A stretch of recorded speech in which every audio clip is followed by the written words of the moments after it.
Hello everyone, কেমন আছো সবাই? আশা করি সবাই ভালো আছো। আমিও আলহামদুলিল্লাহ ভালো আছি। তো টাইটেল থাম্বনেল দেখে তোমরা বুঝতেই পেরে গেছো যে এই ভিডিওটা কী নিয়ে হতে চলেছে। এটা ব্যাকপ্যাকিং অ্যান্ড জয়েনিংয়ের আগের মুহূর্ত, ঠিক আছে? তো ভিডিওটা একদম শেষ পর্যন্ত দেখো, তাহলেই তোমরা বুঝতে পারবা কী কী আছে এই ভিডিওর মধ্যে। তো এখানে জয়েনিংয়ে যা যা লাগে যাবতীয় জিনিস সব কিছুই এখানে আছে। ব্যাগ, জুতো, যা যা সাবান, তারপর অয়েল, যা যা লাগে আর কি। এখানে আমরা অনেক দিন ধরে এগুলো শপিং করেছিলাম দুজন মিলে। আমার প্রিয় মানুষটা, এই ভিডিওটা খুব ইমোশনাল একটা ভিডিও, দেখতেই পাচ্ছ তোমরা। যার প্রিয় মানুষ দূরে যায় সে বোঝে। আগে আমি জীবনেই ফিলটা করতাম না, কিন্তু তোমরা হয়তো এটা ন্যাকা কারো মনে হতে পারে, কিন্তু এটা মন থেকে বলছি। আমি ভীষণ কষ্ট পেয়েছিলাম এই দিনটাতে। আজকে আমি প্রায় অনেক দিন পর এডিট করছি, আর মনে পড়ছে আমার, কি বলবো সত্যি। এখানে ওর প্রত্যেকটা জিনিস আছে, প্রত্যেকটা জিনিস যা যা লাগে। ও কিন্তু ফালতু জিনিস একদম কিছু কেনেনি, অনেক কিছু আরও অনেকের ভিডিওতে দেখেছি আমরা, অনেক জিনিস আরও কিনেছে, কিন্তু ও তো আজকে আমরা যাব আমার প্রিয় মানুষটাকে রাখতে। বলতেই কেমন একটা লাগছে আমার, কিন্তু খুব আনন্দেই ছিলাম।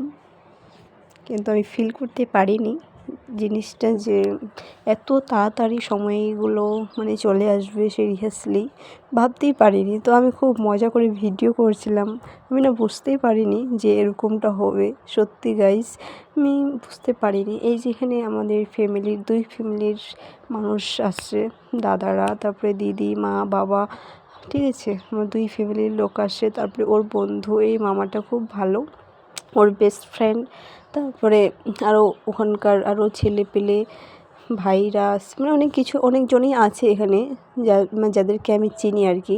সবারই কথা বললাম। এটা হচ্ছে কিশনগঞ্জ একটা রেল স্টেশন। তো এখানে অনেক বড় স্টেশনটা। তো আমরা গেছিলাম রাত্রে 2:30 আগেই গেছিলাম, কিন্তু ওর ট্রেন ছিল রাতের বেলায় আর কি। তো এখানে মালগাড়ি যাচ্ছে, তো আমি ভীষণ খুশি। কিন্তু আমি জীবনে এখনও পর্যন্ত ট্রেনে উঠিনি বা কোথাও যাইনি, তো আমি ট্রেন দেখে ভীষণ খুশি। তো তো ভিডিওটা করছি খুব ভালোভাবে, ও যাচ্ছে, এগুলো একটা স্মৃতি হয়ে থাকবে আমাদের, তাই শুধু ভিডিওটা করছি। আমি ভিউসের জন্য ভিডিওটা করছি না, এই ভিডিওটা আমাদের স্মৃতি হয়ে থাকবে, তার জন্য আমি ভিডিওটা করছি। সত্যি যখন আমাদের ফিউচার হবে তখন এগুলো ভিডিও দেখবো, খুব ভালো। তো এটা একটা ইমোশনাল পার্ট, কি বলবো, সত্যি আমি বলে বোঝাতে পারবো না। এখন ওর ট্রেন আসার কিছু মিনিট আগে আর কি আমরা যাচ্ছি। এখনও আমার ওই দিনটার কথা মনে পড়লে এখনও চোখের জল চলে আসবে, এমন একটা খুব কষ্টের দিন। এই দিনটা খুব কষ্টের গাইস, যাদের প্রিয় মানুষ যায় সেই বুঝে। আগে না, আমি ভিডিওতে দেখতাম যে এরকম কষ্ট হয়, কিন্তু আমি আগে জানতাম না, ফিল করতে পারিনি। কিন্তু যেদিন ও গেছে না, সত্যি প্রত্যেকটা দিন, প্রত্যেকটা রাত এতটা কষ্ট হয়, সেটা আমি বলে বোঝাতে পারবো না।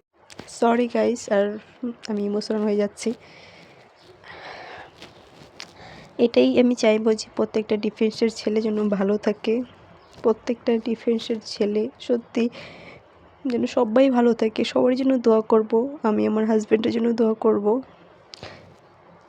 ঠিক আছে, যেন প্রত্যেকটা মানুষ ভালো থাকে। এই যে ট্রেন চলে আসছে, আর কিছুক্ষণ অপেক্ষা। দিনগুলো যে যাচ্ছিল না, কি বলবো, সত্যি আমি ভাবতেই পারিনি যে এত তাড়াতাড়ি চলে যাবে, এত তাড়াতাড়ি সময়টা চলে আসবে। তো এই দিনটা খুব ইমোশনাল, একদম খুবই ইমোশনাল। সিরিয়াসলি আমি ভাবতেই পারিনি যে এত তাড়াতাড়ি দিনটা চলে আসবে। এটা আমাদের একটা স্মৃতি হয়ে থাকবে। এটা আমার প্রিয় মানুষটার ফার্স্ট ট্রেনিংয়ে গেল। তো তোমরা যদি চাও তাহলে আমি ফেস রিভিল করব, ঠিক আছে? তো কমেন্টে জানাও যে আমি ফেস রিভিল করব কি না, ঠিক আছে? যদি চাও তোমরা তাহলে আমি অবশ্যই ফেস রিভিল করব, একটা যদি কমেন্ট আসে, ঠিক আছে? সবাই দোয়া করবে যেন প্রত্যেকটা মানুষ, ডিফেন্সের মানুষগুলো যেন সবাই ভালো থাকে। এখনও ওই দিনটার কথা মনে পড়লে আমার এখনও চোখের জল চলে আসে। সত্যি বলতে এই মানুষটাকে আমি প্রচণ্ড ভালোবাসি। আজকে বলেই দিলাম, ভিডিওর মাধ্যমেই বলে দিলাম, ঠিক আছে? ও আমাকে অনেকটা ভালোবাসে। আমরা ভাবতেই পারিনি যে দুজন দুজনকে ছেড়ে এত দূরে থাকবো। সিরিয়াসলি যে সবাই যেন ভালো থেকো, এটাই দোয়া করব। টাটা।